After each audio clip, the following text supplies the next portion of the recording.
आज का जो सेमिनार का विषय है, वेबिनार का विषय है कैरियर, रोल एंड हैप्पीनेस।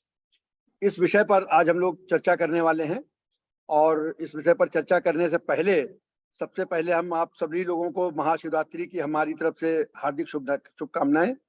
आपको भी, हाँ, सबको। हाँ, प्रभु भोलेनाथ सबके ऊपर कृपा करें, हम लोगों को सद्बुद्धि दे और हम लोग अपना काम कर सकें, इसकी शक्ति दें। ये program this program is organised by professor Rajendra Singh स्मिथ संस्थान। This Sansthan is a trust incorporated in 2018 in memory of Professor Rajendra Singh.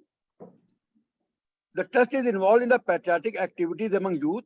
It is spreading education for good human being. It is popularizing science among youth and encouraging science research for rural Bharat. It is also promoting application for masses. This is the website of the Sansthan. This is the email and the phone number. Anybody interested in connecting can contact on these numbers. This program is sponsored by Rail EduTech Private Limited. This company's objective is to promote courses for employment and upskilling, promotion of railway courses for graduate engineers and diploma engineers, offering big data, cloud computing and cyber security courses, which is launching from 1st of March, promotion of automation courses and promotion of entrepreneurship programs. This is the website of the Rail EduTech. This is the email address and the phone number. Anybody interested in knowing more can contact on this number. This program is also supported by Human Unity Movement. This is an NGO. It is organizing and helping the needy people from all walks of life, protect child and childhood, save environment, help protecting rights of the people, awareness of the legal literacy, counseling for marriage dispute and harassment. This is the email address and the phone number for this NGO. Anybody interested can contact on these numbers. Today's program is being addressed by Dr. Harish Kumar Dwivedi ji. Dr. Harish has started his career as scientist, then went to industry, and thereafter he joined education. And that is how he is today among us. He is having more than 42 years of experience in various fields, which is covering research, technology, development, industry, and education. He has been mentoring startups, students, teachers, professionals for their ideas, business, well-being, and skills. He has more than 450 articles to his credit, which has been published in the journals and other publications. He is also having 4 patents which he has filed, and more than 19 under his guidance has been filed. He has addressed more than 5 international and 15 national conferences so far, and 5 academic seminars abroad and 2 national conferences, academic conferences in India. So we welcome Dr. Harish Kumar Dwivedi ji to this webinar, and आज हम लोग उनके अनुभव का, उनके मार्गदर्शन में ज्ञान प्राप्त करेंगे। एक और नई आज हम लोग घोषणा कर रहे हैं, सारे पार्टिसिपेंट्स को हम लोग एक कमांडर वीके जेटली जो मोटिवेशनल स्पीकर हैं, उनकी लिखी हुई किताब वी कैन सबको ये इलेक्ट्रॉनिक फॉर्म में दी जाएगी। उसके लिए हम लोग आपको एक फीडबैक फॉर्म देंगे। उस फीडबैक फॉर्म को आपको भर के भेजना है और उस फीडबैक फॉर्म को भरने के बाद आपको एक सर्टिफिकेट इशू होगा और इस किताब का लिंक मिलेगा। तो इसके साथ मैं डॉक्टर हरीश द्विवेदी को आमंत्रित कर रहा हूं अपनी वार्ता शुरू करने के लिए। Doctor Harish, please take over. धन्यवाद अजय सिंह जी और सभी पार्टिसिपेंट्स को नमस्कार। और आज जो इस वेबिनार का जो विषय है, the subject of this webinar is career, role and happiness. And the first question is why we choose such a topic. तो स्टार्ट करने के पहले मैं स्क्रीन शेयर करूंगा और ये मेरी मतलब मैं कंफर्टेबल रहूंगा कि आप चाहें तो आप लोग क्वेश्चन बीच में भी कुछ रेज कर सकते हैं, चाहे तो चैट बॉक्स में जो मैं देखता रहूंगा, और या फिर कोई hand holding. Sir question answer हम लोग 10 मिनट के लिए समय सबसे बाद में रखेंगे, अदरवाइज फिर वो बात का थॉट फ्लो फिर टूट जाता है। ठीक, कोई बात नहीं। ओके, तो मैं अब शेयर कर रहा हूँ स्क्रीन अपना। एंड हम लोग इंग्लिश हिंदी दोनों में चलेंगे, जिसको कई लोग इंग्लिश भी कहते हैं। सो देखिए, कैरियर हम लोग सभी जानते हैं। इसको आप और डॉक्टर साहब जरा अपनी स्क्रीन को आप वो कर लीजिए, डिस्प्ले मोड में कर हाँ लीजिए। हाँ हाँ, या बिल्कुल बिल्कुल, या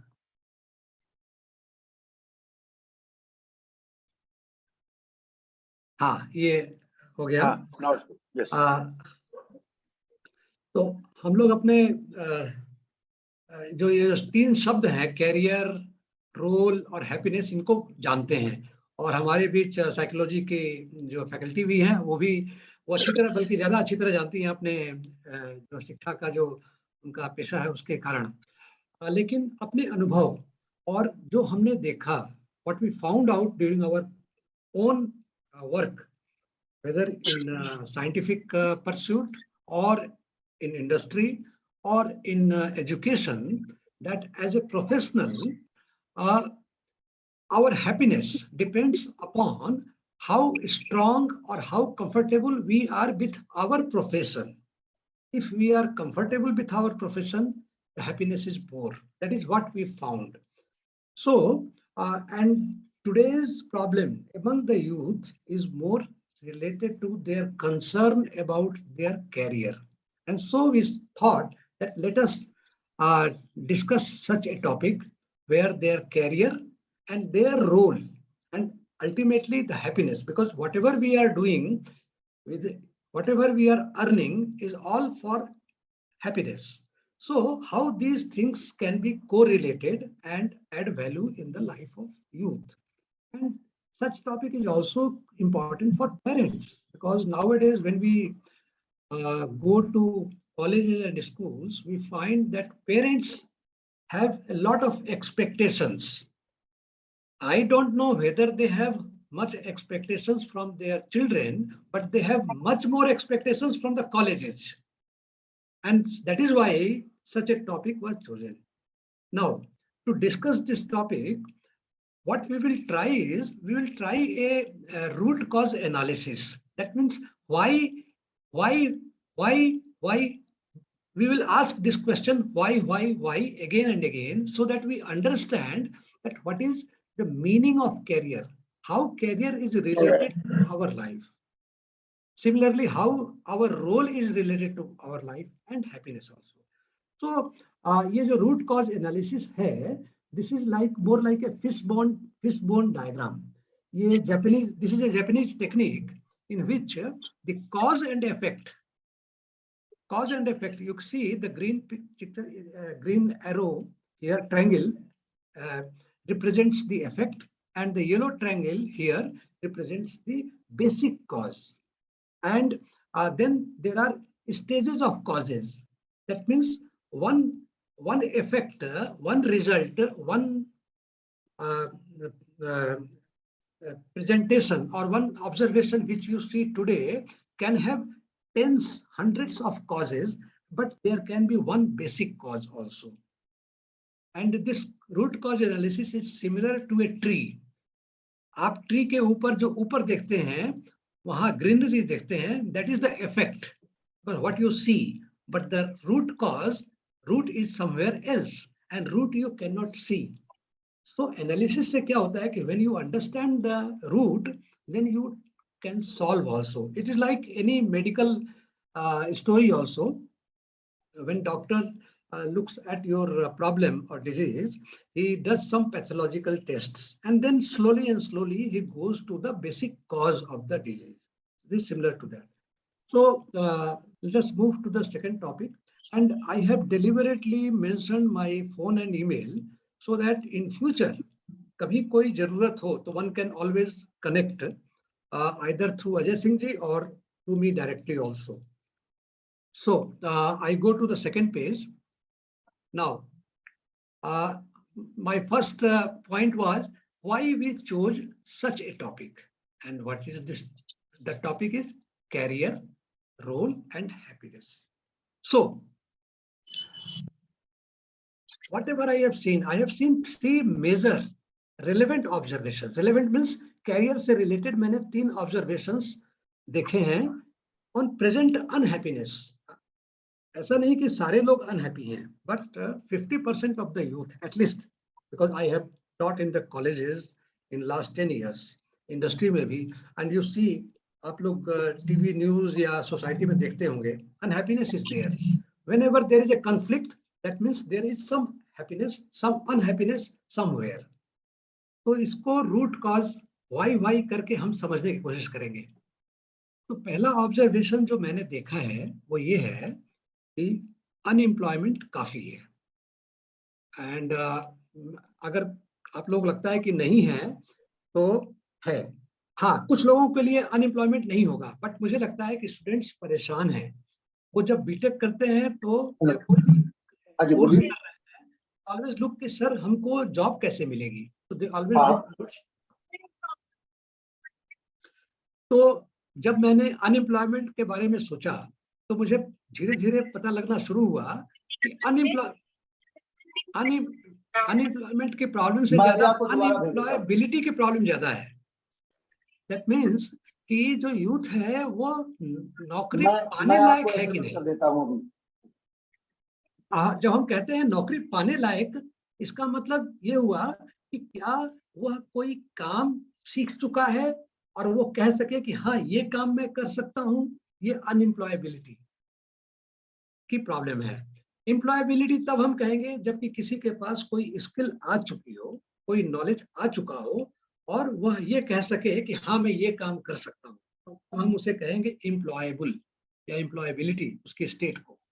अब ये अनएम्प्लॉयबिलिटी है क्यों? तो रूट कॉज एनालिसिस से पूछ रहे हैं हम। क्यों, मैंने पूछा क्यों, व्हाई अनएम्प्लॉयबिलिटी। तो एक जो रीजन मुझे लगा स्किल, वो सब जानते हैं आजकल तो स्किल पर ट्रेनिंग खूब हो रही है, कौशल विकास योजना सरकार भी चला रही है। और अभी जो रेडू टेक जो अभी आपने जो अजय सिंह जी ने जो बताया, वो अभी यही कार्य करने जा रही है। तो एक तो स्किल इश्यूज है। दूसरा थोड़ा सा अलग है, लैक ऑफ कॉम्पिटेंसी। अब स्किल तो हो गया कि किसी काम को करने की कला, आपके पास वो स्किल है, हाथ में हुनर है। कॉम्पिटेंसी में क्या है कि आपके पास पूरा स्किल अगर ना हो और जो आपको काम दे रहा है उसकी उम्मीदें आपसे बहुत ज्यादा हो, आपसे ज्यादा उम्मीद कर रहा हो और आप उतना पूरा ना कर पा रहे हो, तो इसका मतलब आपकी कॉम्पिटेंसी उसके लेवल की नहीं है। तो अनएम्प्लॉयबिलिटी उसके कारण भी है। और क्या कारण हो सकते हैं? लेस इंटरेस्ट इन स्टडी, अपनी पढ़ाई में कम ध्यान। अब कम ध्यान क्यों होगा भाई? क्योंकि बच्चे तो मेहनत करते हैं, लेकिन कम ध्यान तब होता है जबकि या तो वो सब्जेक्ट आपके अपने इंटरेस्ट का ना हो, उसमें मन नहीं लग रहा हो। अब मन क्यों नहीं लगेगा? एक तो ये भी हो सकता है कि आपको पता ही नहीं कि मैं क्यों पढ़ रहा हूं। आपके मन में ये भी प्रश्न आएगा कि ये पढ़ के मुझे मिलेगा क्या, या आप जो है उसको समझ नहीं पा रहे हो। तो लैक ऑफ पर्पज, क्या मिलेगा, क्यों मिलेगा। फिर उस अब ये ऐसा मन में क्यों आता है? क्योंकि हमारी जो एजुकेशन का जो सिस्टम है उसमें, अब मैंने जब स्टडी किया तो पाया कि एजुकेशन का जो सिस्टम है वो है डिग्री देने का या सर्टिफिकेट देने का है। उसमें ये नहीं है अभी कि स्टूडेंट को ये महसूस कराए कि तुम्हारा समाज के प्रति या परिवार के प्रति या देश के प्रति या विश्व के प्रति क्या रोल है, क्या जिम्मेदारी है। तो हम ये एक तरीके से ये कह सकते हैं कि हमारा जो एजुकेशन प्रोसेस है वो, जो मुझे समझ में आया, अभी तो थोड़ा चेंज हुआ है क्योंकि नई एजुकेशन पॉलिसी आई है, लेकिन जो पहले एक भावना बनी थी कि एजुकेशन प्रोसेस था वो था एक डिग्री जिससे कि मिल जाए एक नौकरी। वो एजुकेशन जिम्मेदार नागरिक बनाने के लिए कितना था ये कहना अभी मुश्किल है।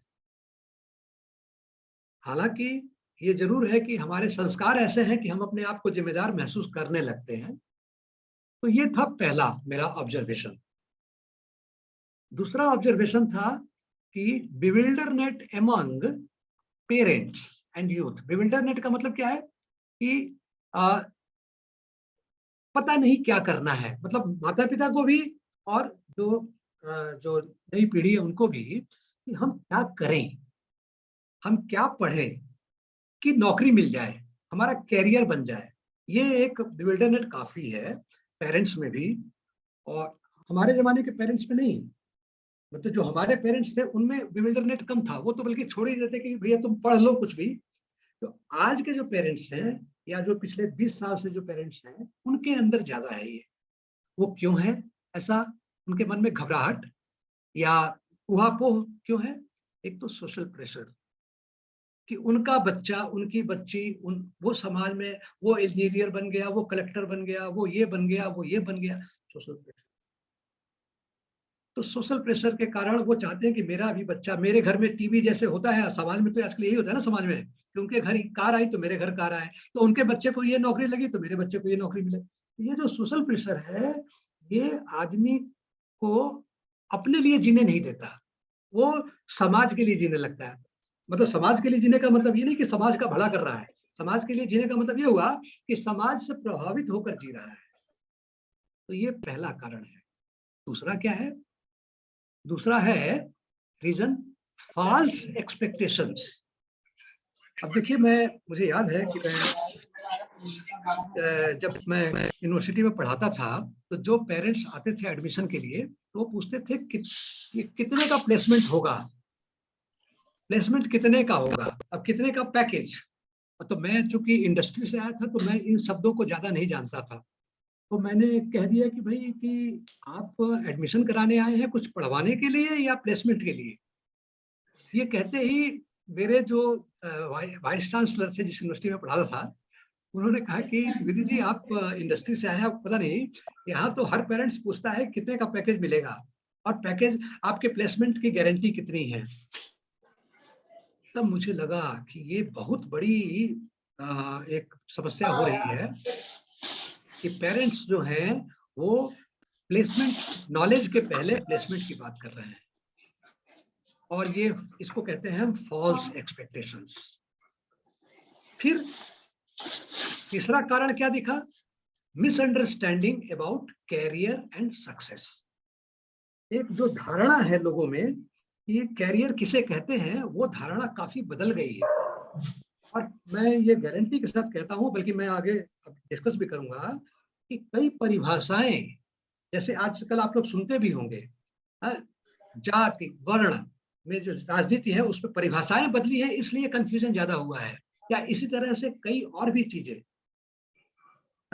उसी तरह से कैरियर और सक्सेस के बारे में भी परिभाषाएं काफी बदली हैं। कैरियर जो लोग आज समझते हैं उसे कैरियर नहीं कहते हैं। अब जैसे कैरियर आजकल किसे कहते हैं, मैं स्टूडेंट से पूछता हूँ कई बार, बोले सर मुझे कोई नौकरी मिल जाए और उसको लगातार करने लगूं, वो कैरियर है मेरा। मेरा कैरियर तो बन गया। बन गया का मतलब रुपए कमाने लगे, एक कंपनी का नाम हो गया, एक टैग लग गया और विजिटिंग कार्ड बन गया, तो उसे कैरियर कह दिया। तो ये मिसअंडरस्टैंडिंग। अच्छा, पेरेंट्स भी खुश हो जाते हैं। क्यों खुश हो जाते हैं? क्योंकि पड़ोसी को कह पाएंगे। तो ये एक बिविल्डरनेट अमंग पेरेंट्स। ये दूसरा कारण मैंने देखा। तीसरा कारण क्या देखा? Job burnout. बर्नआउट का मतलब क्या होता है? जो शाब्दिक भाषा है, शाब्दिक अर्थ है, वही है कि जल जाना। यहाँ जॉब बर्नआउट का मतलब जॉब छोड़ देना, जॉब से जल्दी घबरा जाना, तुरंत।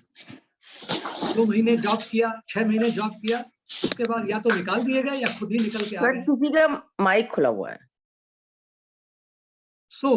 ये बर्नआउट क्यों है? ये बर्नआउट इसलिए है कि आपके मन के ऊपर, जो यूथ है जो नौकरी करने गए, उनके मन के ऊपर प्रेशर बहुत ज्यादा है। प्रेशर किस तरह का? कि मैं तो ये सोच के आया था और यहाँ काम कुछ और मिला, या मुझे इतनी जल्दी जल्दी प्रोग्रेस करनी है, आता कम है, मुझे कैसे करूंगा, किसी को खुश कर लूं शायद हो जाए।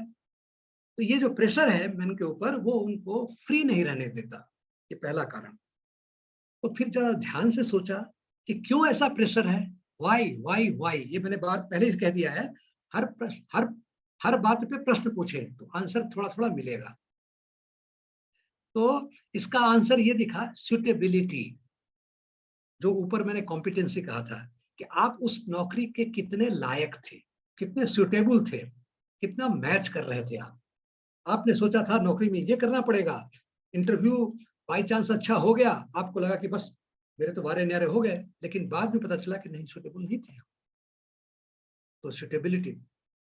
फिर उसके बाद उसको और समझा तो पता चला कि लैक ऑफ प्रोग्रेस और अपॉर्चुनिटीज। आपको वहां लग रहा है कि यहाँ प्रोग्रेस मेरी नहीं होगी, सैलरी पूरी नहीं बढ़ेगी, ये सारी समस्याएं मन में आती है। तो ये 3 मेजर रीजन मुझे दिखे थे। अब इन 3 मेजर जो मैंने फैक्टर्स देखे और इनके रूट कॉज एनालिसिस करने की कोशिश यहाँ की, तो वो तो आगे और डिस्कस करेंगे। इसका परिणाम क्या होता है? इसका परिणाम ये होता है कि प्रायः हम लोग हो जाते हैं कंप्लेनिंग, शिकायत, फला खराब, ये कॉलेज खराब है, ये इंडस्ट्री खराब है, ये नौकरी नहीं दे रहे हैं। हाँ, इस तरह की बातें होती हैं, कंप्लेन करना।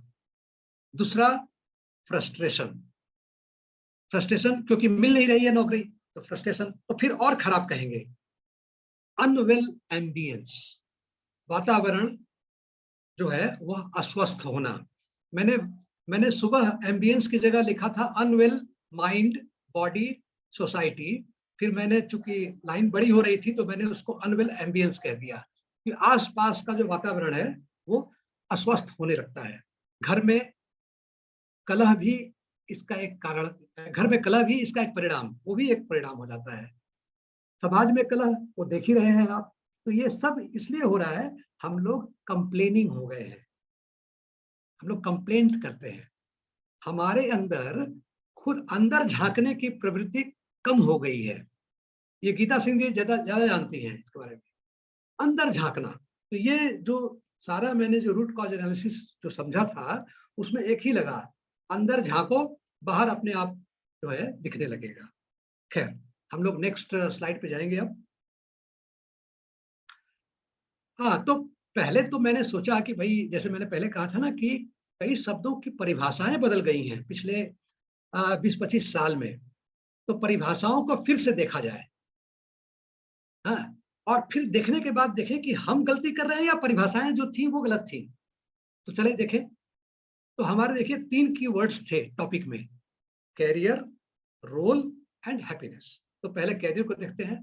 कैरियर की मैंने वेबस्टर डिक्शनरी देखी, जो संसार की 3-4 डिक्शनरियां हैं, कैम्ब्रिज डिक्शनरी और वेबस्टर की डिक्शनरी, ऐसे कई हैं।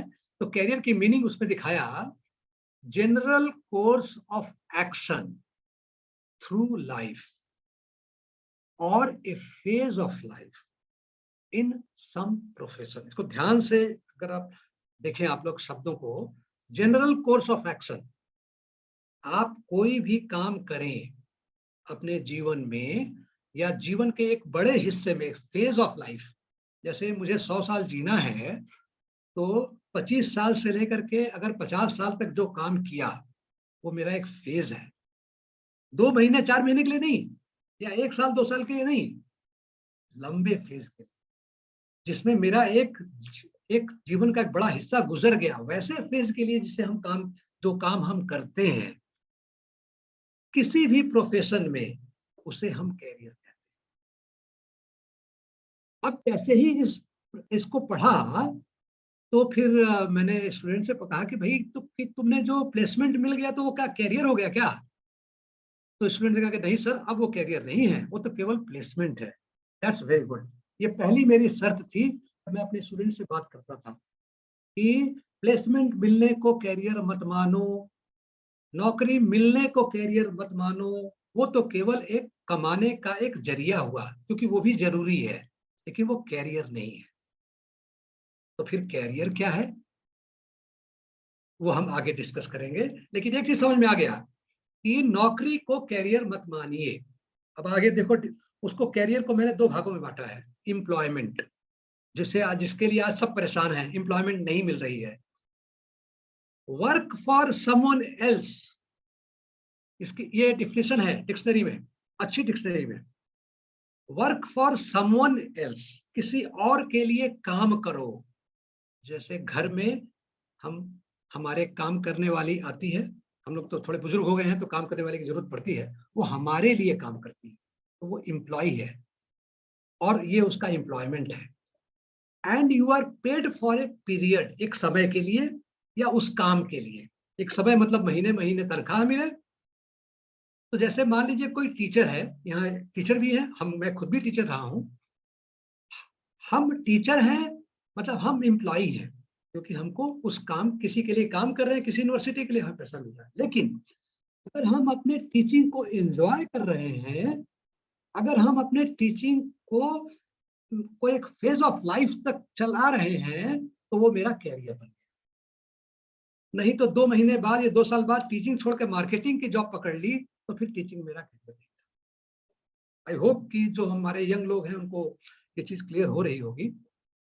तो एक तो हुआ एम्प्लॉयमेंट से कैरियर होता है, दूसरा एंटरप्रेन्योरशिप से भी कैरियर होता है।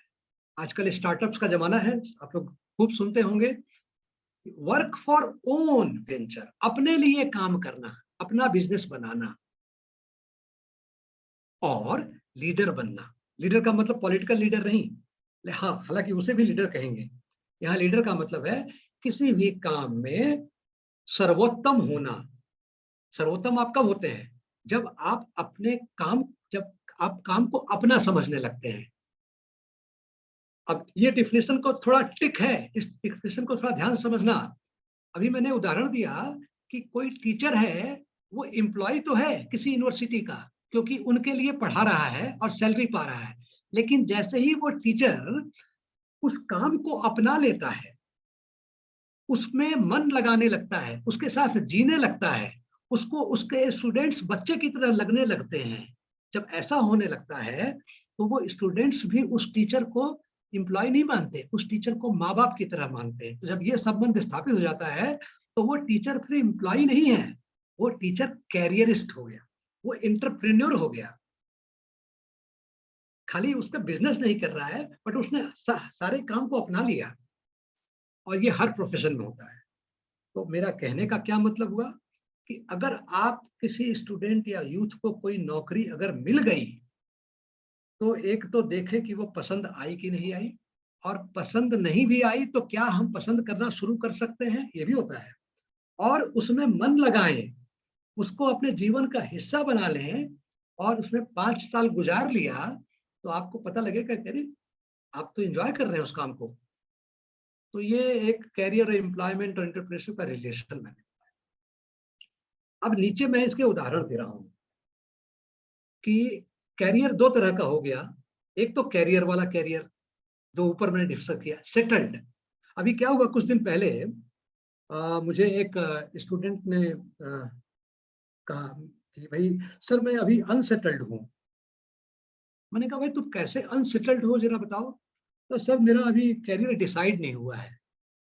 तो ध्यान से सुनना, कैरियर डिसाइड नहीं हुआ है क्या मतलब क्या है? तो सर अभी मैं जो नौकरी पकड़ रहा हूँ, इस नौकरी को, ये नौकरी मुझे पसंद नहीं है, मुझे कोई और नौकरी पकड़नी है। तो मैंने कहा कि नौकरी तो तुम किसी और कंपनी में पकड़ोगे ना? बोला हाँ। तो मैंने कहा लेकिन काम क्या यही करोगे? बोला हाँ, काम यही करूंगा। तो फिर हम लोगों में आपस में डिस्कशन हुआ कि अगर काम यही करोगे, केवल कंपनी बदलोगे, इसका मतलब कि तुमने पेशा, जो प्रोफेशन है, वो फिक्स कर लिया है। जैसे एक टीचर एक कॉलेज छोड़ के दूसरे कॉलेज में जाता है, तो उसने केवल कंपनी बदली है, अपना प्रोफेशन नहीं बदला। तो कैरियर का यहाँ पर है, सेटल्ड कैरियर का मतलब है जबकि आपने अपना प्रोफेशन आइडेंटिफाई कर लिया है कि कौन से प्रोफेशन में आप दक्ष हैं, सक्षम हैं। केवल कंपनियां इसलिए बदल रहे हैं क्योंकि आपको कुछ प्रगति चाहिए, या आपको जहां पर एक अच्छा एचआर रिलेटेड एनवायरनमेंट मिले, माहौल मिले, घर से दूर ना हो, वो सब बातें हो। लेकिन प्रोफेशन आपने अपना लिया है, तो इसे हम कहते हैं सेटल्ड कैरियर। और आप, चूंकि आपने उसमें दक्ष हो गए हैं, इसका मतलब आप स्किल्ड भी हो गए हैं। और साथ में भले ही आप अलग अलग जगह पे काम करें, या अलग अलग समय पे अलग अलग जगह काम करें, आप अगर अपने काम में दक्ष हैं, स्किल्ड हैं, तो वो जो ऑर्गेनाइजेशंस हैं आपको खींच के अपने यहाँ ले जाएंगे। ये 90% केसेस में ऐसा होता है। हालांकि लोग डरते हैं क्योंकि गृहस्थी का जमाना है, बट फिर भी प्राय ऐसा होता है कि कंपनियां या यूनिवर्सिटीज या कॉलेजेस या दूसरी जगह खुद बुलाते हैं, भाई आप हमारे यहाँ काम कीजिए क्योंकि आप सक्षम हैं। इसे कहते हैं सेटल्ड कैरियर। दूसरी लाइन में देखिएगा, ये स्टूडेंट्स के लिए है। आपको किसी काम में इंटरेस्ट है, किसी भी काम में, मान लीजिए आप बीए की पढ़ाई कर रहे हैं और बीए में आपने सब्जेक्ट ले लिया है साइकोलॉजी, बार बार मुझे याद आ रहा है साइकोलॉजी, क्योंकि अभी साइकोलॉजी की बात हुई थी। साइकोलॉजी ले लिया है, सोशियोलॉजी ले लिया है और हिस्ट्री, एंशिएंट हिस्ट्री ले लिया है बीए के। हालांकि मैं इंजीनियरिंग का आदमी हूँ, लेकिन ये कॉम्बिनेशन इसलिए ध्यान आ गया मुझे क्योंकि जिस यूनिवर्सिटी में पढ़ाता था वहां मुझे साइकोलॉजी के तो फैकल्टी थी, वो हमारे साथ बैठती थी, तो ध्यान आ गया। तो ये कॉम्बिनेशन आपने मान लीजिए लिया है, लेकिन आपका इंटरेस्ट है, मान लीजिए इंटरेस्ट क्या, आप खेलते अच्छा है वॉलीबॉल, तो अगर वॉलीबॉल अच्छा खेलते हैं तो आप उस इंटरेस्ट में आगे बढ़िए, आप पढ़ाई के साथ उस काम को कर सकते हैं। और जब जब आगे बढ़ेंगे उसमें तो क्या होगा कि धीरे धीरे आप उसमें अपने को मजबूत करेंगे। और ये जितने खिलाड़ी आप देखते हैं हमारे देश में, ये क्या पढ़ाई लिखाई नहीं की इन्होंने, पढ़ाई लिखाई की है इन्होंने, लेकिन हाँ इनका एक और इंटरेस्ट जगा, उसमें आगे बढ़ते गए और फिर उसके लिए अपने को मजबूत किया। Strengthening the self, early start, तुरंत शुरू कर दिया 12 वर्ष की उम्र में, 15 वर्ष की उम्र में। और खेल तो एक उदाहरण मैंने बताया, मैं बीए के ऐसे जो स्टूडेंट्स हैं उनको भी जानता हूं जिन्होंने प्रैक्टिस शुरू कर दी, एक साइकोलॉजिस्ट के यहाँ बैठने लगे, इंटर्नशिप करने लगे बीए करते करते, अब इंटर्नशिप करने लगे, या लॉ का ग्रेजुएट किसी वकील के घर बैठने लगा, धीरे धीरे काम सीखने लगा। तो रादर मेरी बात हो सकता है थोड़ी अनकन्वेंशनल लगे, लेकिन मैं उन परिवारों को बड़ा अच्छा मानता हूं जो अपने बच्चों को पढ़ाई के अलावा अपने बिजनेस में कहते हैं कि जरा 2 घंटे बैठो, क्योंकि वो लाइफ की स्किल सीख रहे हैं वहां बच्चे। तो खैर, तो ये सारा सेकंड लाइन में जो मैंने बताया वो था कि अगर आप स्टूडेंट हैं तो इस तरीके से आगे बढ़िए, और पढ़ाई में इंटरेस्ट है तो उससे अच्छी कोई बात नहीं। लेकिन पढ़ाई में इंटरेस्ट का मतलब ये नहीं हुआ कि पास करना है एग्जाम, पढ़ाई में इंटरेस्ट का मतलब हुआ कि उसमें डीप, गहरे कैसे बैठना और बार बार किसी भी विषय पर वाई कम से कम 5 बार पूछना। इसी तरह से हम तीसरे लाइन पे आते हैं, may be doing different jobs, वही पहले वाली लाइन की तरह से, बट अपना कोई इंटरेस्ट अगर फिर भी है तो उसको उत्साह से करते जाइए, समय निकालिए अगर इंटरेस्ट होगा। और आपको ये मैं दावे के साथ कह सकता हूँ कि अगर आपको इंटरेस्ट है, वास्तव में इंटरेस्ट है, एक इंटरेस्ट होता है कहने के लिए, जैसे हम पूछते हैं कोई इंटरेस्ट है तो आप कुछ कह देते हैं, नहीं, इंटरेस्ट का मीनिंग क्या है ये भी मतलब मैं अपनी समझ से बता रहा हूँ, मैं ये नहीं कहूंगा मैं समझा रहा हूँ, मेरी अपनी समझ है इंटरेस्ट का मतलब। इंटरेस्ट उसे कहते हैं कि जब कठिनाई आए तो आप भागे ना वहां से, उसे इंटरेस्ट कहते हैं। जैसे मुझे मूवी में, फिल्मों में इंटरेस्ट है, लेकिन नहीं, फिल्मों में इंटरेस्ट खाली फिल्म देखने में है, फिल्मों में इंटरेस्ट होता है तो मैं फिर फिल्मों का विश्लेषण भी करता, तब जाकर के इंटरेस्ट का पता चलता है। मुझे क्रिकेट में इंटरेस्ट है, क्या किस तरह का इंटरेस्ट है भाई, तो टीवी पे देखने का नहीं, इंटरेस्ट का मतलब होता है कि उसमें घुसने का। तो आप लोग ये यहाँ इंटरेस्ट का मतलब वो मैं समझता हूँ।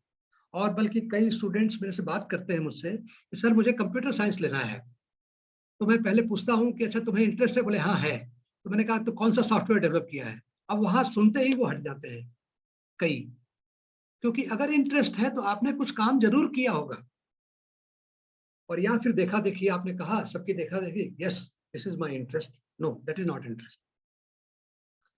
सो अच्छा, ये तो हुआ कैरियर। अब अनसेटल्ड कैरियर क्या है, वही आपने कभी सोचा नहीं कि मेरा इंटरेस्ट क्या है, आपने कभी डिसाइड नहीं किया कि मेरा पेशा क्या है। तो ये कैरियर जो कि शब्द की वर्ड था उसके डिफिनेशन को हम लोगों ने डिस्कस किया। अब हम आते हैं एक और कीवर्ड जो रोल था। अब देखिए इसी बहाने हम लोग कई चीजें, एक मिनट, हाँ, इसी बहाने हम लोग कई चीजें समझ गए कीवर्ड्स में। अब रोल क्या है, हम पूछते हैं what role do you play in your profession, activity, event, organisation, मतलब इसका मतलब क्या है। आपको पता है, अगर आप लोग क्रिकेट देखते हैं और आजकल एक नया खिलाड़ी है सूर्य कुमार यादव। तो सूर्य कुमार यादव जो है, क्रिकेट उसका कैरियर है। देखिए ध्यान से, हम मैंने क्यों तीनों शब्दों को अलग अलग किया है। उसका जो कैरियर है क्या है, क्रिकेट है। स्पोर्ट्स भी कैरियर है कह सकते हैं, लेकिन स्पोर्ट्स में क्रिकेट एक कैरियर है। लेकिन क्रिकेट में क्या वो बॉलिंग करता है? नहीं। क्या वो पहली बैटिंग करता है? नहीं। वो क्या करता है? उसका रोल डिफाइन कर दिया गया है। उसका रोल है कि आपको 10 बॉल में 30 रन बनाने हैं। 10 बॉल में 30 रन नहीं बनाएंगे तो सूर्य कुमार यादव अपने रोल को पूरा नहीं कर रहे हैं। ये जो वेबिनार हो रहा है, ये वेबिनार देना मेरा कैरियर है। मैं टीचर हूं, लेकिन यहाँ मेरा है कि आपको हैप्पीनेस की डिफिनीशन समझ में आ जाए, ये रोल है मेरा। और अगर मैं आप नहीं समझ पाए तो मैं अपने रोल में फेल हुआ, इसे रोल कहते हैं। और ये रोल आपके हर प्रोफेशन में आपका अलग अलग डिफाइन होता है। मुझे लगता है कि ये चीजें क्लियर हो रही होंगी। और उसको सेकंड लाइन में और क्लियर किया गया है, आइडेंटिफाइंग रिस्पॉन्सिबिलिटी, अपनी जिम्मेदारियां पता करना, जिम्मेदारियां लेना किसी खास काम के लिए। मैंने क्रिकेट का एग्जांपल दिया था, ऐसे ही हर गेम में होगा। आप कई कई पेशे में, चाहे जो आईएएस ऑफिसर्स होते हैं, पीसीएस ऑफिसर, किसान के घर में भी कोई फार्मर है खेत में, किसका रोल क्या है, किसको बीज डालना है, ठीक है, वो घर में डिसाइड हो जाता है। और जो एक्सपर्ट होता है उसी से कहते हैं तुम बीज डालो, क्योंकि उनको पता है कि ये ठीक से डालते हैं, इनके डालने से उपज जो है इवन होगी, बराबर बराबर होगी।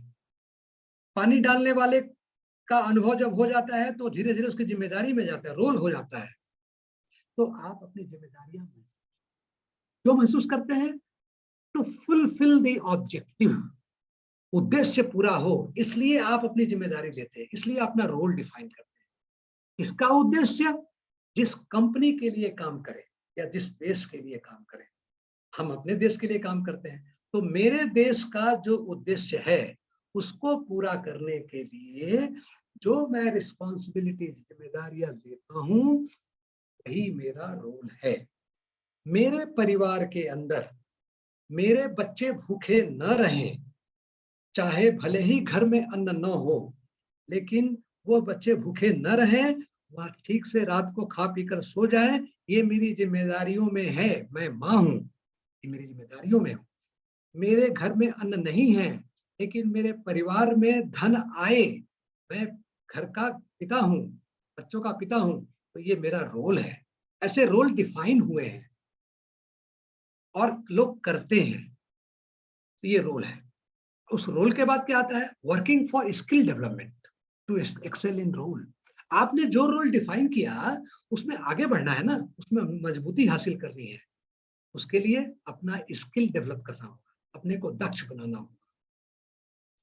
और फोर्थ लाइन में क्या है? कंटिन्यूइंग टू लर्न, लगातार सीखते रहना होगा, जिससे कि वो जो रोल डिफाइन किया था वह और व्यापक बने।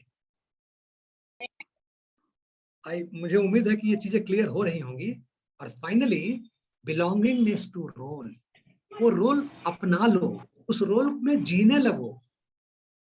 आप फिल्मों में देखते हैं ना, जो अच्छे एक्टर होते हैं वह अपने को वैसा बना लेते हैं। अभी अरुण गोविंद जी का सुन रहा था मैं कि वो उन्होंने रामायण में राम की भूमिका निभाई थी, तो वो आज भी कहते हैं कि मैं राम तो नहीं बन पाएंगे, लेकिन हाँ उनकी तरह व्यवहार जीने की कोशिश, प्रयास करते हैं। ये रोल होता है। हम सब अपने अपने जीवन में कोई रोल प्ले कर रहे हैं, और उसको जब जीने लगेंगे, जब वैसा ही होने लगेंगे, तब समझ लीजिएगा वो अल्टीमेट होगा। So everybody should belong to the role to enhance performance and outcome. Okay, so I hope कि ये क्लियर हो गया। अब हैप्पीनेस क्या है भाई, ये थर्ड कीवर्ड था, और इसी में ज्यादा टाइम हमने लगा दिया, आगे बात कब करेंगे? हाँ? खैर, अभी चलते हैं। तो हैप्पीनेस क्या है भाई? अब हैप्पीनेस वो नहीं है जैसे कि मैं आज बात करते करते खुश हो रहा हूँ, हंस रहा हूँ, ये हैप्पीनेस नहीं है। ये तो ठीक है, गुदगुदी हो सकती है, या एंजॉय किया मैंने। अब देखिए हैप्पीनेस की definition, emotional state characterised by feelings of joy, life satisfaction, जीवन में संतोष और फुलफिलमेंट, काम पूरा हुआ, मैंने सब किया, मैंने काम किया, मैं कर पाया, ये इसको करने का जो संतोष है जीवन में, उसे हैप्पीनेस कहते हैं। अब आपको कोई नौकरी में निकाल दिया गया, इसके कारण कोई कठिनाई आ गई, ये इससे आप अनहैप्पी हो जाए? नो। तो आगे हम बढ़ेंगे, नेक्स्ट लाइन में आएगा। सो हैप्पीनेस की मीनिंग समझ लीजिए, ये हैप्पीनेस है। तो आज जो छोटी छोटी बातों पे जो अनहैप्पी और हो रहे हैं ना लोग, नौकरी नहीं मिल रही, ये नहीं मिल रहा है, ये सब गलत है। अनहैप्पी नहीं होना है, ये कठिनाइयां हैं जिन्हें पार करना है। ठीक है, सो सेकंड लाइन पे आए, it does not mean absence of difficulties. कोई हैप्पी है, हैप्पीनेस किसी को है, इसका मतलब ये नहीं कि उसके जीवन में डिफिकल्टीज नहीं है। अगर डिफिकल्टीज से हैप्पीनेस का रिलेशन होता तो एक मजदूर बेचारा कभी घर अपने अलाव पे जो रोटी सेकता है, देखे होंगे झुग्गी झोपड़ियों में, वो कभी हंसता नहीं, उसकी डिफिकल्टीज बहुत ज्यादा है। लेकिन मैं दावे के साथ कह सकता हूं कि वो कई बार कई धनी लोगों या कई प्रोफेशनल लोगों से ज्यादा खुश रहता है, ये मैंने देखा है। तो it does not mean absence of difficulties, it means navigating through these. इनसे कैसे निकले, इनसे कैसे, जैसे नेविगेशन होता है ना, आपको रास्ता बताने वाला कोई, रास्ता दिखाने वाला, तो ये इसे कहते हैं हैप्पीनेस। डिफिकल्टीज में रास्ता निकालना। अब वो लास्ट थर्ड लाइन में आ गया, क्लियर हो गया। Happiness is in converting difficulties in challenges.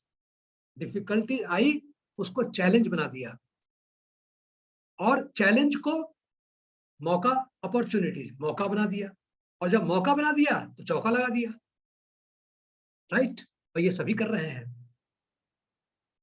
जितने जो सफल लोग हैं, अब सफलता की परिभाषा आगे आएगी, जितने सफल लोग हैं वो सफल इसलिए नहीं है कि वो कुछ खास पद पे आ गए, चाहे वो आपके प्रधानमंत्री आज के हों या पहले के प्रधानमंत्री, कोई प्रधानमंत्री, उन सब ने कठिनाइयां सही हैं, या जितने कोई लीडर हैं या कोई ऑफिसर्स हैं, उन सब ने कठिनाइयां सही हैं।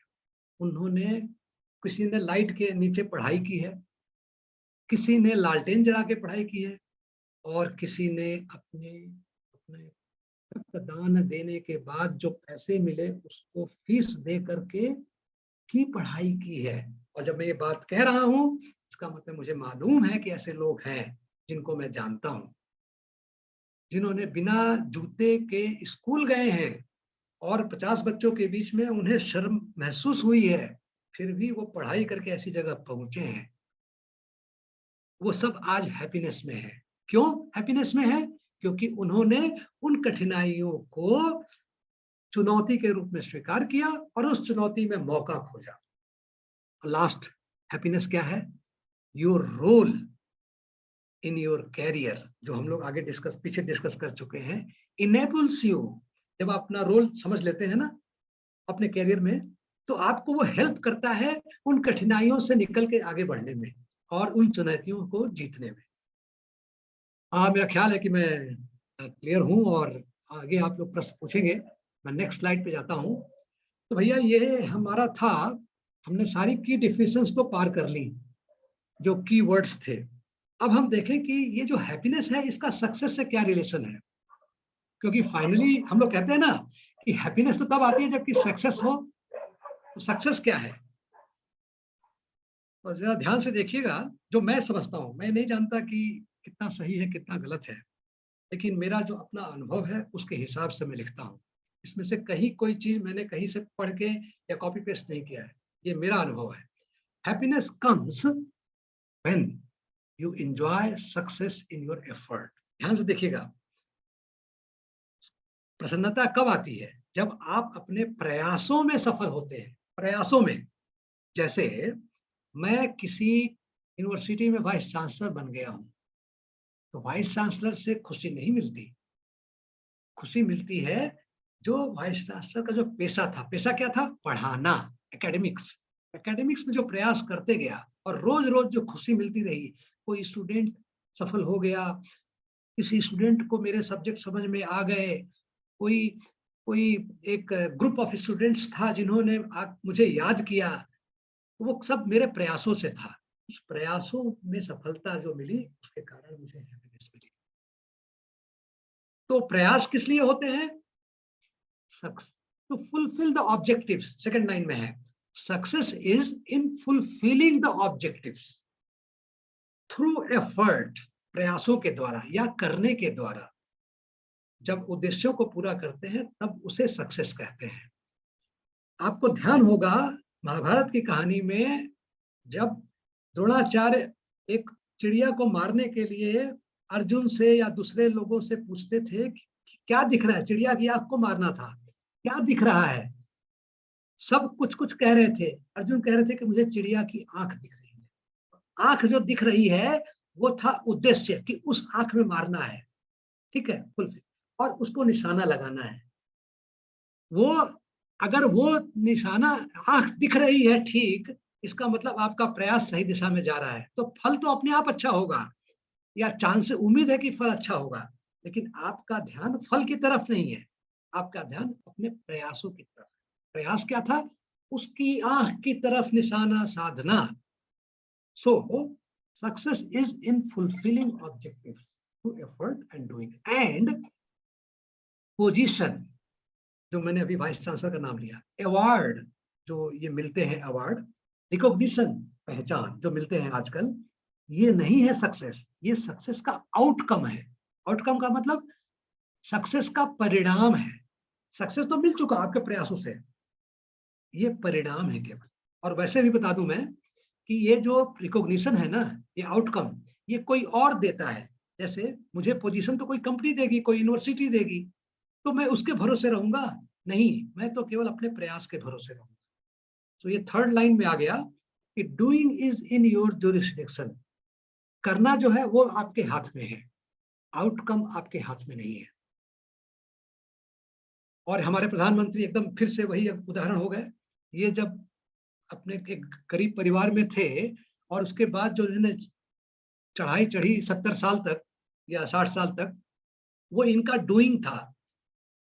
प्राइम मिनिस्टर बनना तो आउटकम है केवल, वो इनके हाथ में नहीं था। लेकिन हाँ, अगर काम ठीक से किया है तो वो आना ही आना था। और ये मेरे, तुम्हारे, आपके, सबके लिए है, यही सार्थक है। आगे बढ़ते हैं फोर्थ में, if doing is with interest. अगर आपका एफर्ट में इंटरेस्ट है, and is as per procedure, और एक प्रोसीजर के हिसाब से है। ये मैंने क्यों कहा? क्योंकि कई बच्चे मान लो पढ़ने में इंटरेस्ट है, बहुत अच्छी बात है, लेकिन पढ़ते समय प्रोसीजर से नहीं पढ़ रहे हैं, तरीके से नहीं पढ़ रहे हैं अगर, है, या तरीके से पढ़ रहे हैं, जो दोनों केसेस में आउटकम जो होगा, परिणाम, वो वैसा ही होगा जैसा प्रोसीजर था और इंटरेस्ट था। आई होप, मुझे उम्मीद है कि समझ में आ रहा होगा। इंटरेस्ट अच्छा हो, ठीक, बहुत अच्छी बात है, लेकिन प्रोसीजर ठीक ना हो तो आउटकम गड़बड़ाएगा। ठीक, तो दोनों को ठीक होना है। प्रोसीजर अच्छा हो लेकिन इंटरेस्ट ना हो तो भी गड़बड़ाएगा। तो ये आपको देखना है। आगे बढ़ते हैं। Doing is possible when you have experience, expertise and skill. अच्छा, अब ये डूइंग, प्रयास कब संभव होगा, प्रयास कब अच्छा होगा? जब आप स्किल होंगे, दक्ष होंगे, दक्ष हासिल करेंगे, दक्षता। स्किल कब पॉसिबल होगी? Skill is possible when you identify your role. वो सूर्य कुमार यादव की बात आ गई, आप लोगों ने उसकी कहानी पढ़ी होगी। उसने प्रैक्टिस की कि मुझे ऐसे बनाना है, तब जाकर के उसको स्किल मिला और उस पर काम किया उसने। So your role and career एक दूसरे को पूर्ण करते हैं। रोल जो है वो आपको दक्ष और दक्ष और दक्ष और एक्सपर्ट बनाता है, और कैरियर और विशाल और मजबूत होता चला जाता है। दिस इज व्हाट आई।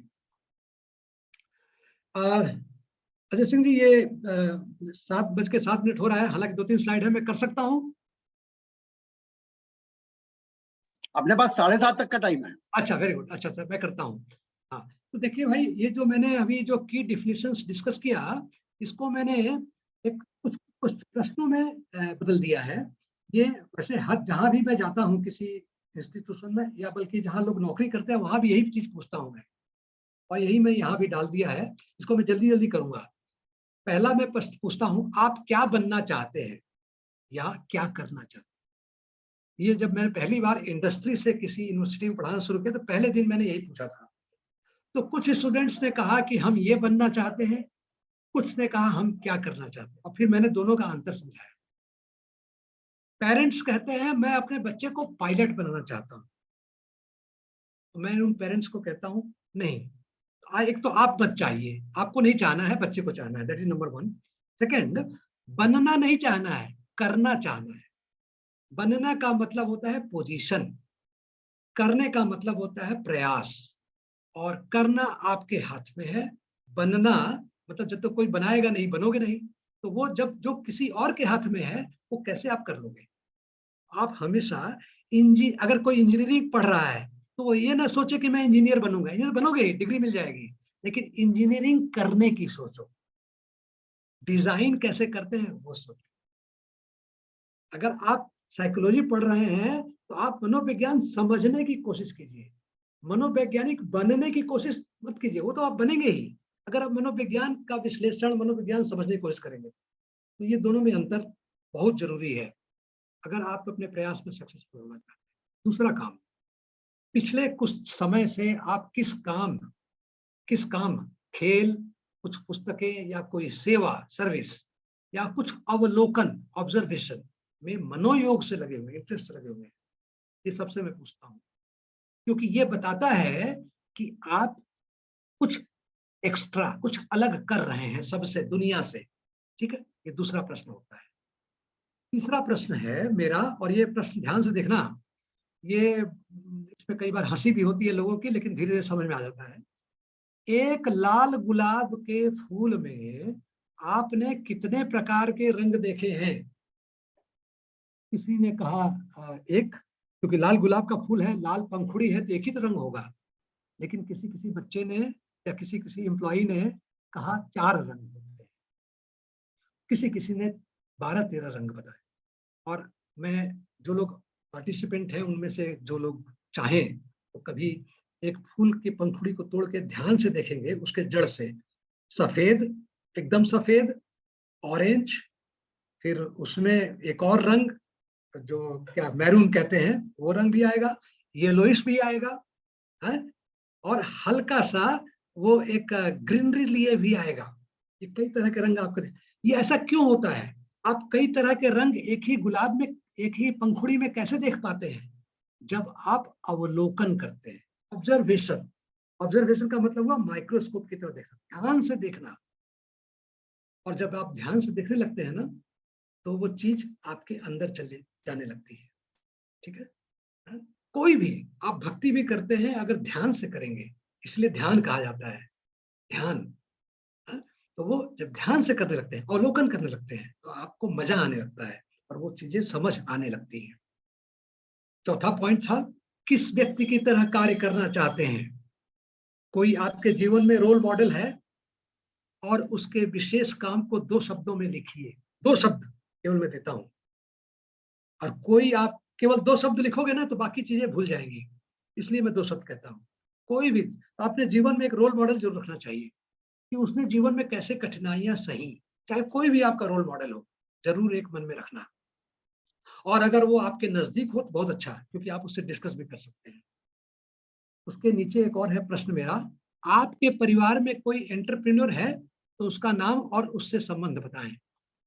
इसमें सारे जो लोग मिलते हैं मुझे, वो सब कहते हैं प्रायः, जिसमें एंटरप्रेन्योर नहीं, कहते हैं नहीं हमारे परिवार में कोई एंटरप्रेन्योर नहीं है। लेकिन जब एंटरप्रेन्योर की परिभाषा डिस्कस होती है प्रोफेशनल की, तो प्रायः सब कहते हैं कि मेरी माँ सबसे बड़ी एंटरप्रेन्योर है। क्यों? क्योंकि एंटरप्रेन्योर का डिफिनेशन अभी आगे आएगा तो बताऊंगा उसमें कि क्यों एंटरप्रेन्योर है वो, और क्यों एक डिग्री होती उसके पास और सरकार से लोन लेना जानती तो अडानी की तरह हो जाती।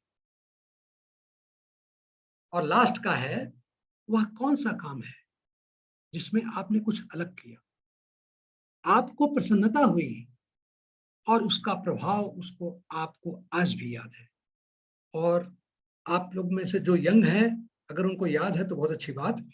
मेरी मेरी उम्र 70 साल है, या अजय सिंह जी जैसे हम लोगों की उम्र के हैं, हम सबको, हम बुजुर्ग जो हैं, हमें कभी कभी 40 साल पहले की घटनाएं याद है जहां हमने ऐसा कोई काम किया होगा जो अलग था, लीक से हटकर था। उस समय प्रसन्नता हुई थी और उसका प्रभाव आज भी याद है, और ये जीवन में उत्साह लाता है, मोटिवेशन लाता है। Next slide. अब देखिए, ये सारा डिस्कस करने के बाद क्या मिला फिर हमें, कि जो हमने अभी कीवर्ड्स डिस्कस किया है, a true professional has a role and a career. कोई भी प्रोफेशनल जो है, तो मैं एंटरप्रेन्योर को भी प्रोफेशनल मानता हूं, उसका एक रोल और एक कैरियर है, और इसलिए प्रसन्नता है।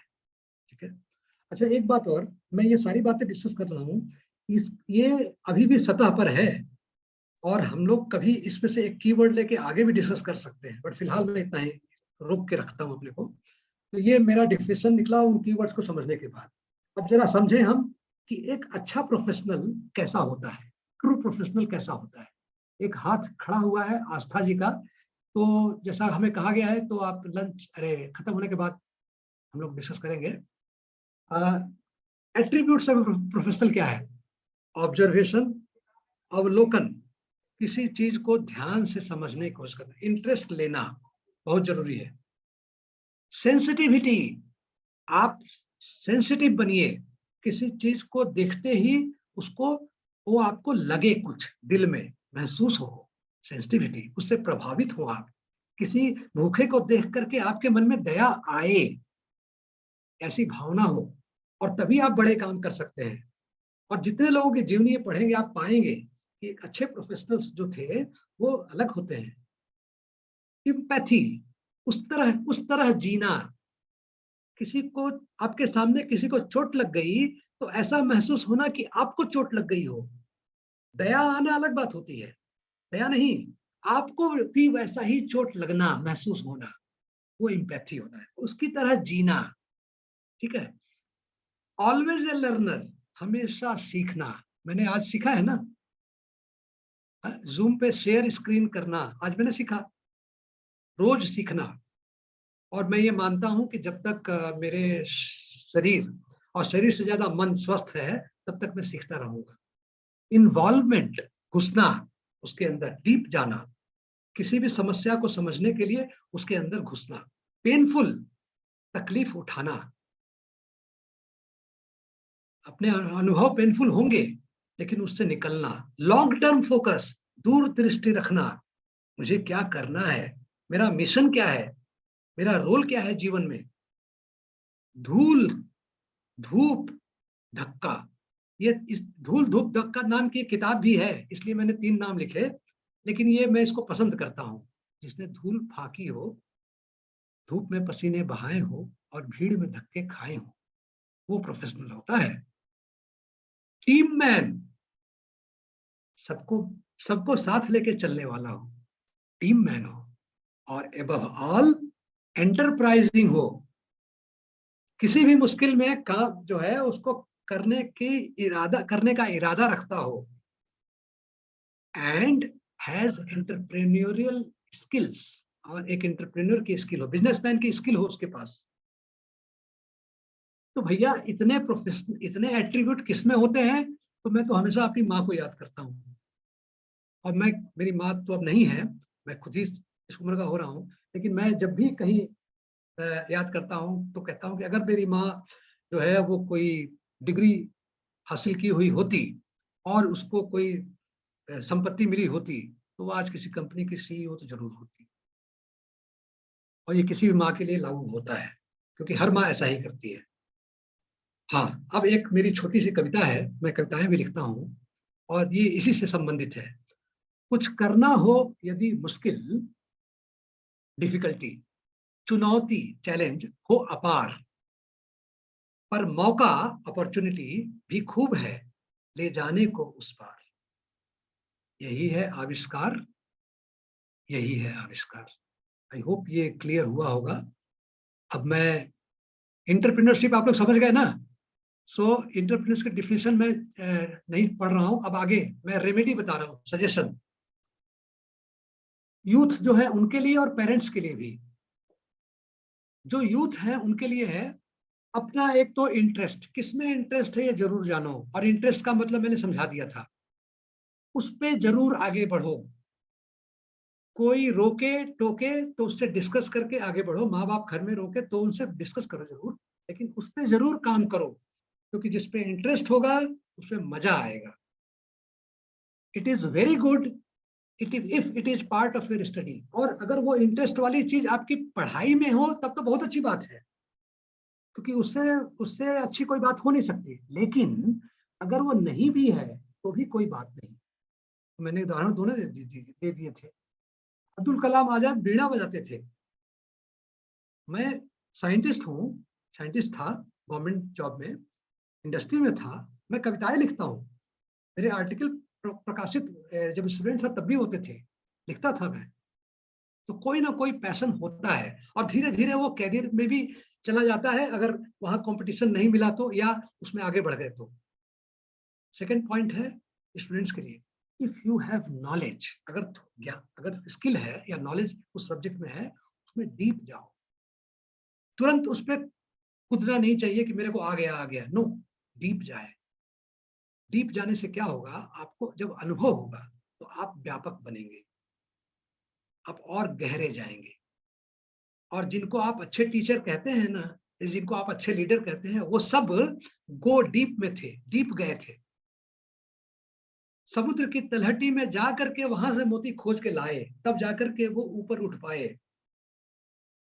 थर्ड है, अगर आपको स्किल नहीं है, और ये उन यूथ के लिए है, उन नौजवानों के लिए, उन नव युवतियों के लिए, अगर आपको लगता है कि नहीं मेरे को स्किल नहीं है, मुझे कुछ आता ही नहीं है, तो आज ही से शुरू कर दो।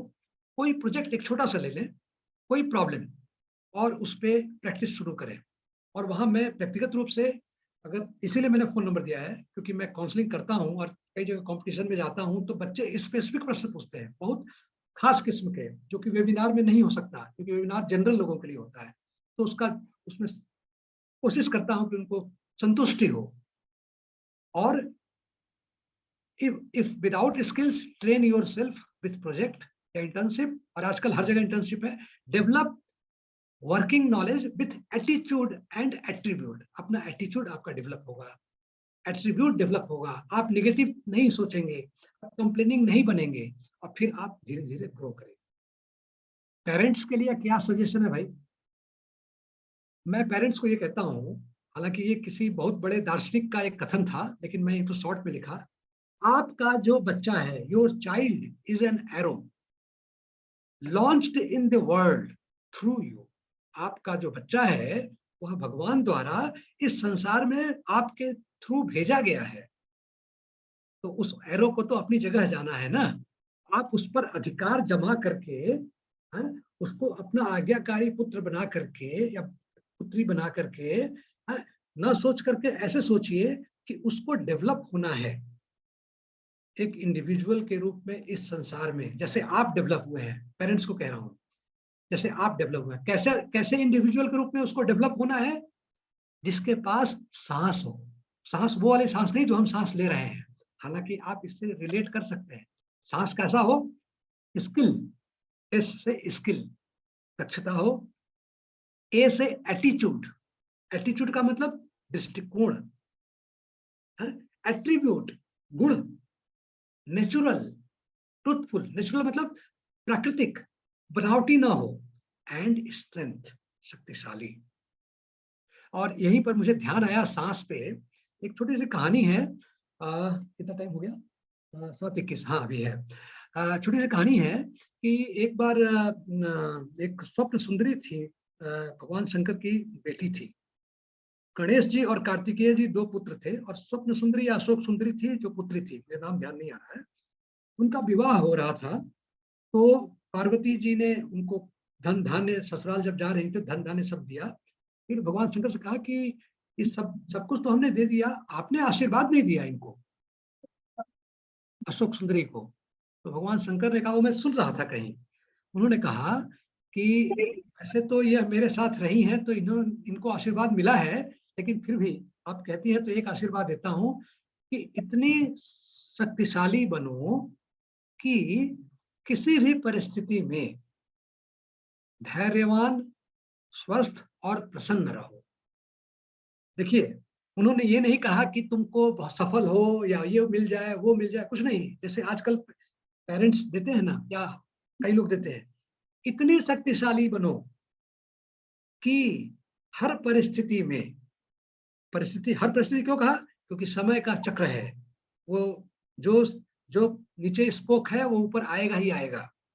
दुख और सुख आएंगे ही आएंगे, बरसात, जाड़ा, गर्मी आएगी ही आएगी, लेकिन स्वस्थ, प्रसन्न और धैर्यवान, पेशेंस, ये रहे साथ में। तो ये पेरेंट्स के लिए मेरा सजेशन था। दूसरा सजेशन है, your own conduct in family, society, business will guide the development of. आप बच्चे को जो सिखाएंगे वैसा वो नहीं बनेगा, आप जैसा करेंगे वैसा वो बनने के चांसेस है। तो एक, अब ये सबको समझ में आ रहा होगा। थर्ड, तीसरा point, don't bother about placement और job, bother about knowledge and skills. आप अपने बच्चे के प्लेसमेंट की तरफ ध्यान मत दीजिए, आप अपने बच्चे की नॉलेज और स्किल पे ध्यान दीजिए, क्योंकि अगर स्किल रहेगा तो job and career will follow the skill. Job and career skill के पीछे पीछे जाएगा, वैसी वर्षा उल्टा नहीं होगा कि प्लेसमेंट मिल जाएगा, स्किल बाद में सीखे, ऐसा नहीं होता है जीवन में। अच्छा, अब ये सारा जो है, ये सब समझने के बाद परिणाम क्या होगा कि अगर किसी ने किया, इफ कंटिन्यूड, उसका इम्पैक्ट क्या होगा? आपकी लाइफ, दूसरों की लाइफ, नेशन, सोसाइटी, ये सब बनेंगी।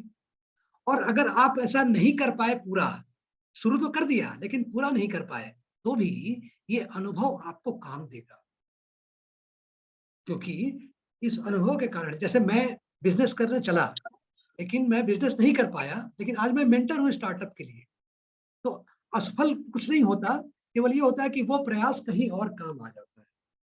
तो ये मेरा टोटल हाँ हो गया। सो आई थिंक अजय सिंह जी, ये पूरा हो गया है।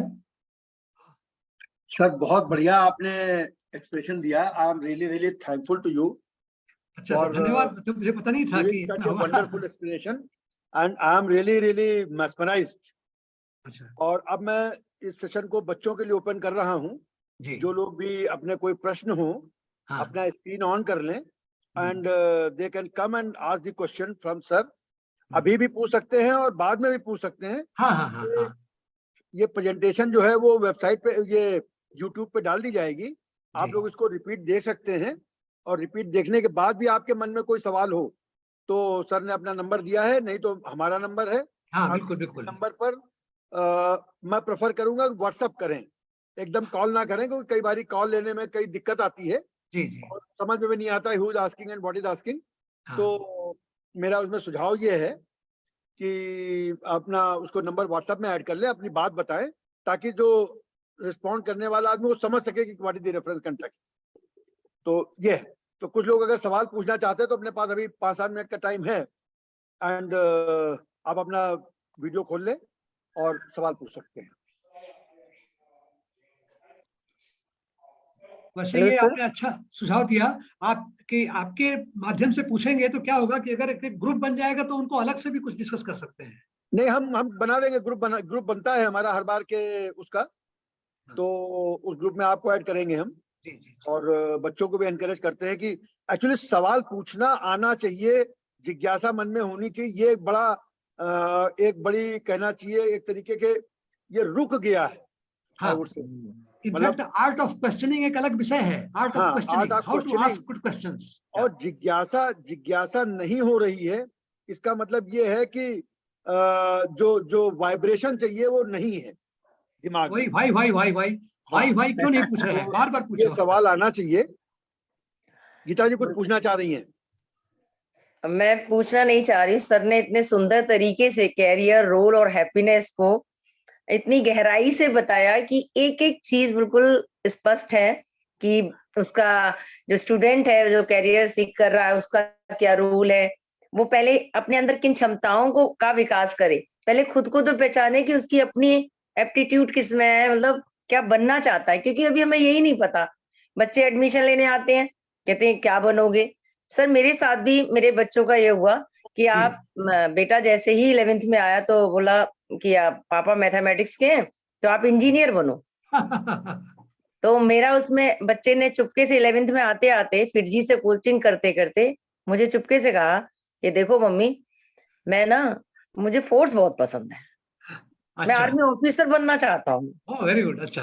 तो जब हमने उसके पापा से डिस्कस किया तो बोले एक लाइन पकड़ नहीं रहे हो, वहां खर्चा अटका दिया है, यहाँ अटका दिया है, और न इसमें सक्सेस हो गए न इसमें हो गए। सर पर मैंने इतना सपोर्ट किया उसका कि अगर तेरा मन है भाई तो हम तुम्हारे साथ फॉर्म भरवाते हैं, चुपचाप फॉर्म भरो, एग्जाम देने जाओ। और 12th के आते आते सर उसने एग्जाम दिया, एग्जाम क्लियर हुआ, एसएसबी क्लियर हुआ। हाँ, एसएसबी में सर 47 वेट था उसका, 47 केजी। हाँ, हाँ, मेडिकल में अनफिट हुआ, बड़ा हताश हुआ। मैंने कहा इस वेट को मैं बढ़ाऊंगी तुम्हारा।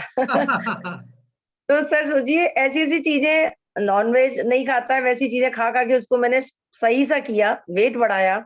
और छोटी इशू और थे, जितने हर्डल्स थे, आज सर वो ट्रेनिंग कर रहा है खड़गवासला में। अरे वाह, वाह। Wonderful wonderful. सही है, ये आपके सामने एकदम जीवंत उदाहरण है। रिजल्ट बाद में आया सर, पहले सिलेक्शन हुआ, फिर 12th का रिजल्ट आया, और फिर उसके बाद वो गया।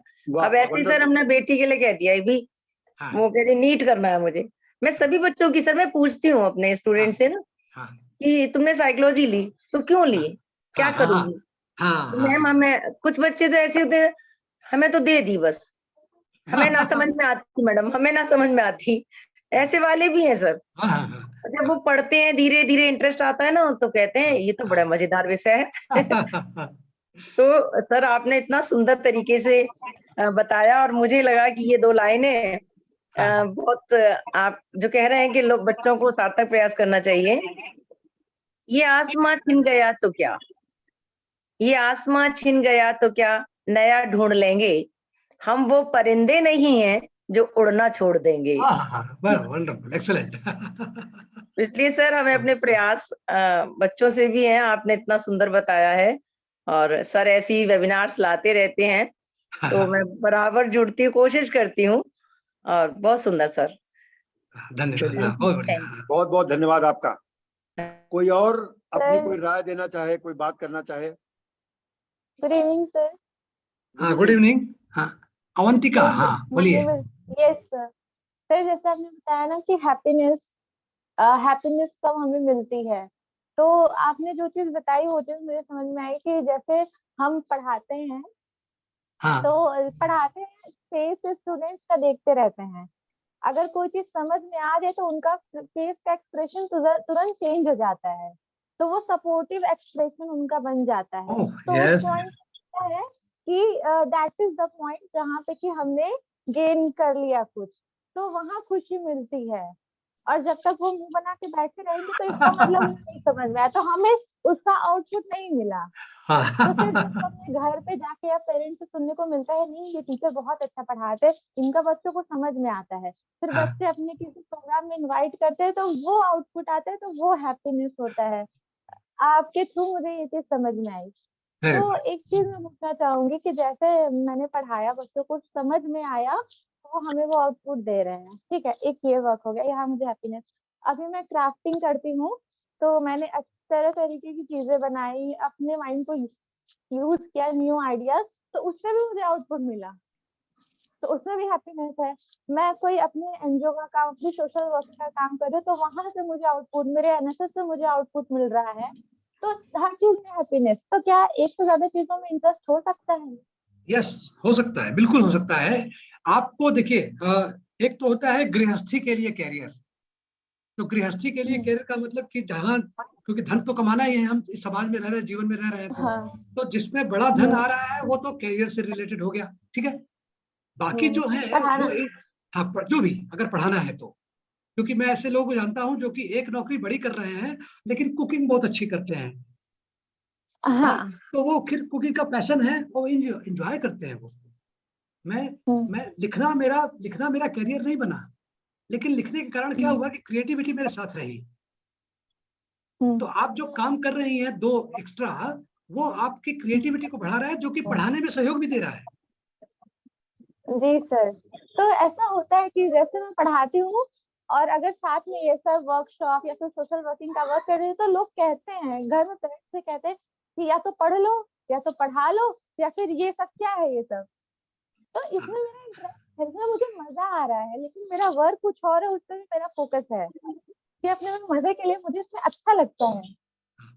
बिल्कुल बिल्कुल, वो आप तरोताजा हो ये रही है। जैसे आप ऐसे देखिए, आप 8 घंटे सोती हैं रात को, तो सुबह उठ के क्या महसूस करती है? फ्रेश। ठीक, तो ये जो काम है ना, ये जो पैशन है, जो ये भी एक सोने की तरह से है, क्योंकि आपको वापस जो ऊर्जा दे रहा है, आप नए उत्साह से उस काम को करती है, अपने पेशे वाले काम, जो गृहस्थी वाले काम, ये करना चाहिए। हाँ, ये आपको जरूर देखना है कि कहीं ऐसा तो नहीं कि इस काम के कारण आपका उस काम का नुकसान हो रहा है, तो ये बैलेंस सबको करना है। हाँ, और अगर ये बैलेंस बैलेंस हो रहा करना है इम्पोर्टेंट है। तो करना चाहिए। और जिन लोगों को, जो लोग ऐसा सोचते हैं घर में या कहीं, वो होता है क्योंकि उन्होंने दूसरी दुनिया देखी है, तो उन्हीं के लिए तो जी पेरेंट्स जी के लिए मैंने लिखा है। जी sir, thank you sir, thank you. Sir आपकी एक लाइन और अच्छी लगी कि एक गुलाब के फूल में कितने रंग हैं, ये हाँ, ध्यान से ऑब्जर्वेशन पर देखिएगा। है। हाँ, हाँ, आप ऑब्जर्वेशन कैसा कर रहे हैं, आपको उतनी चीजें, उतने साइड्स आपको दिखाई देंगे। तो yes, हम बच्चों का भी, हम लोग भी ऑब्जर्वेशन करें हाँ, कि भी इनके अंदर क्या चीज है। क्योंकि हाँ, खाली यही नहीं कि ये स्टूडेंट है, इसके अंदर और क्या आर्ट है और क्या चीजें हैं।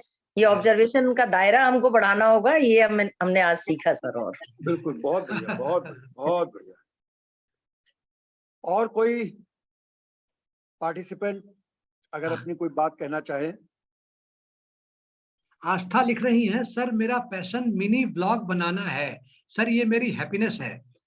इसमें आपको खुशी मिलती है तो आप इसको बनाइए, ब्लॉग को बनाइए। कल को ये ब्लॉग कैरियर भी बनता है, क्योंकि कंटेंट क्रिएशन आजकल एक नया प्रोफेशन डेवलप हो रहा है।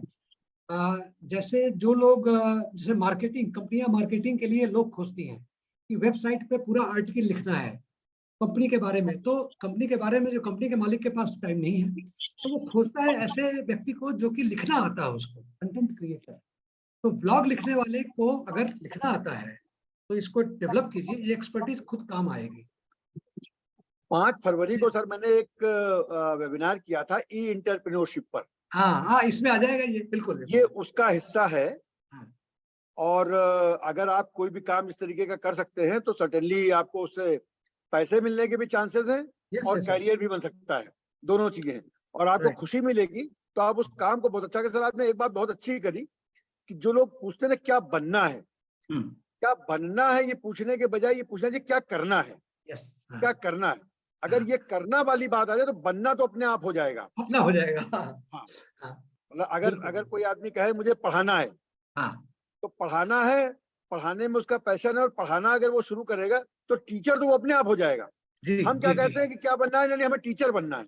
हाँ, तो टीचर बनना यानी आप जो है वो जो एंड रिजल्ट है आप उसकी बात कर रहे हो। हाँ, टीचिंग स्किल के बारे में बात नहीं कर रहे हैं, स्किल डेवलप नहीं कर रहे हैं। हाँ, और दूसरी एक बात और है, टीचरों के लिए भी और गार्जियंस के लिए भी और अपने लिए भी, सेल्फ के लिए भी, we should try to appreciate our efforts, not the results. हमारा ध्यान ज्यादातर टाइम रिजल्ट पे रहता है।